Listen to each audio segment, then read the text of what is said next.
আসসালামু আলাইকুম। Recipes by Tamjid মম চ্যানেলের পক্ষ থেকে সবাইকে স্বাগত।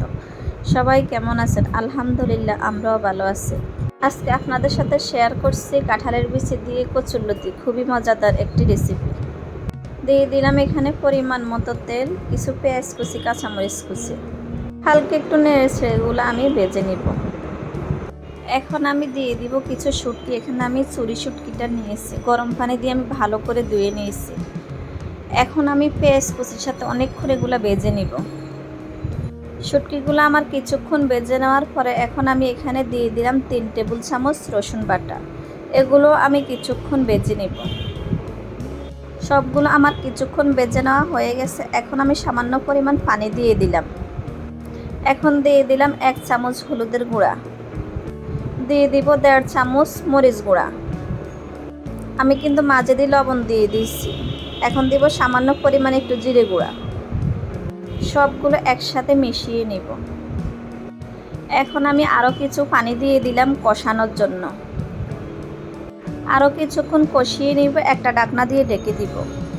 ঢাকনাটা এখন আমি উঠিয়ে নিব। ঝোলগুলো আমার কষানো হয়ে গেছে। এখন আমি কাঁঠালের বিচিগুলো দিয়ে দিলাম।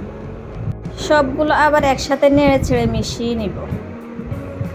আবার সবগুলো একটা ঢাকনা দিয়ে ঢেকে কিছুক্ষণ আবার কষিয়ে নিব।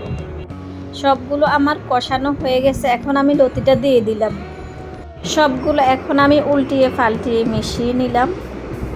সামান্য একটু পানি দিয়ে দিলাম নিচে যেন না পুড়ে যায়। আরও কিছুক্ষণ কষিয়ে নিবে একটা ঢাকনা দিয়ে ঢেকে। ঢাকনাটা এখন আমি উঠিয়ে নিলাম। আমার লতিগুলা কষানো হয়ে গেছে।